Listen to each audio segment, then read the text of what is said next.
আজকে সারাদিন কী করলে গেলাম সব করে দেখতে সময় আমার এই ভিডিওটি দেখতে চাও।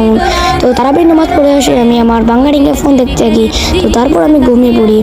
তো ঘুমিয়ে পড়ার পর এখন আমি কথা বলা আমি ঘুম থেকে উঠে পড়ি। তো তারপর আমি দাঁত মাজি। দাঁত মাজার পর এখানে মুখটা ধুয়ে নিচ্ছি গাইস, দেখতে পাচ্ছি মুখটা দিচ্ছি। আর এখানে গাগর মাছ দিয়ে আমি ভাত খেয়ে ফেলছি এবং দুধ কলা দিয়ে। দেখো গাইস কেমন খাচ্ছি।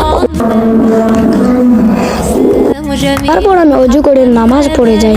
তো নামাজ পড়ে আমি এখান থেকে সকালে ঘুম থেকে উঠে পড়ি এবং আমি এখন সকালে ঘুম থেকে উঠে পড়ি। আর এখান থেকে শালি নিয়ে চলে যাচ্ছি। এখন কত সুন্দর রোদ আছে এবং প্রতিদিন মুখ দিয়ে ফেলি। তো মুখ দেওয়ার পর আমি মসজিদ দিকে চলে আসি এবং এখান থেকে গোসল করে ফেলি। গোসল করে এটা আমার ফাইনাল লুক। তো এখান থেকে আবার জোহরের নামাজ পড়ে আমি আমার সফটি গাছে গিয়ে কিছুটা পানি দিই। জোহরের নামাজ কমপ্লিট করে ফেলি এবং আমি ইস্তারগুলো এগুলো বানিয়ে ফেলি, মানে জাল মুড়ি না ইয়ার মতো ইস্তারের সময় খাওয়ার জন্য। তো এখানে আমি মুড়ি নিলাম। আর তারপর এটা দেখো ভাই কি হয়েছে।